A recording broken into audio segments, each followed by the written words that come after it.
Hi guys, Rob here and welcome back to RSM Custom Guitars, and thank you very much for coming back. Okay, so today is the third and final instalment of the guitar pedal board. I've just been busy putting all the power supplies and all the wires in, so I've been trying to make it reasonably neat as well as you can, I suppose. So we'll zoom in for a bit of a closer look just to see what's been going on, and we'll go from there. Okay, so as you can see, I've taken the top shelf off for now. This is just so I can get under here properly and wire everything up sort of reasonably neat. This is the power pack that's going to provide all the power for the effects on this top shelf. I mentioned in the previous video as well that I was going to put some lighting on here, so this is just a strip full of LED lights on this along this ridge here. This is the switch, so that should just click on like so, and it can change from all different colours, so it's quite a nice effect. So from dark blue to light blues to violets and reds and green and all sorts. But yeah, there's also another mode on there as well. It will automatically phase through all the different colours by itself. So that's quite a nice little feature, as well as it sort of being functional lighting as well. So that's that. Under this second shelf, there's another power pack here, and that will provide the power for these two lower levels. Reasonably neat under there. Sort of don't want to make anything too permanent because I'm always sort of changing effects pedals and things, so don't want to go over the top with that. Also mentioned in the previous video, I was going to build like a little in and output jack box. So this is because I use a wet dry rig. I use this ABY pedal. It's got a ground loop in it. Very good pedal. That's all. I recommend this very much. But yeah, so the guitar will go into this jack here, the wet amp will go into this socket, and the dry amp will go into that socket. So this is all sort of purpose built for me. We'll just put this top shelf back on and then start loading up the effects pedals on here. Okay, so the top shelf's back on here now. It's just a matter of loading the shelves up with all the effects pedals. Okay, so at the moment I've started off with the buffer first, then into one of the EQs, and then I'm going to go into the wah. I don't know if you can see, but I've made these little wedges here in order for the wah to straddle this shelf here, like so.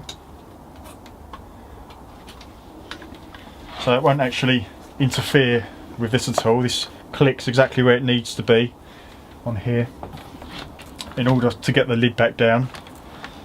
And because of this angle, it's very sort of comfy on the foot and the ankle, so it's a nice angle that.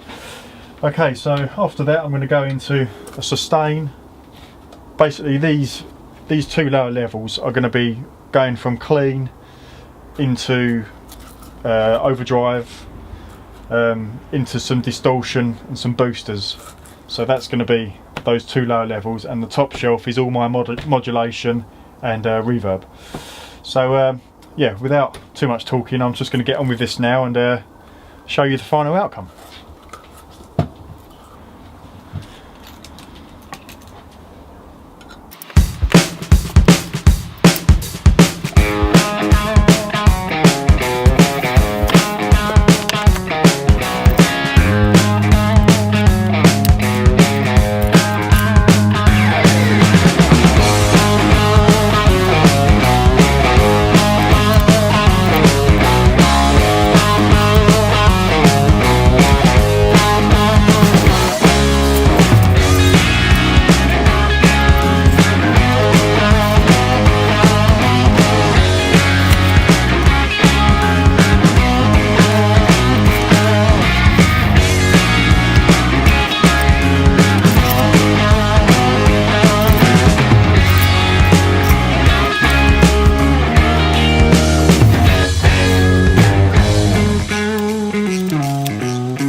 Okay, so this is the final product. All the pedals are in place, the power's on, pedal case is fully built. Just leaves me to say thank you very much for all of you that have been watching. Really do appreciate all your support. So please like and subscribe if you want to see more. As I said earlier, this pedal case is set up for a wet dry setup, running through 2 amps. So if you want to see this in action and you want to sort of find out a bit more info about a wet dry rig, I'm happy to do that, or the benefits of a wet dry rig. So just leave some comments in the comment box below and requesting, and yeah, that would be great. Just a little view on things to come. I've just built a real stone marble top guitar, which is pretty quirky, quite cool. So that's in coming videos, and also I've just finishing off a light up guitar which phases all through different colours, so that will be coming fairly soon as well. Just one other thing, if you like anything that you've been seeing some of my work, please go onto my website. It's RSM Custom Guitars. It's you'll see the title on my YouTube page. And yeah, just thanks again guys, and see you on the next show. Take care.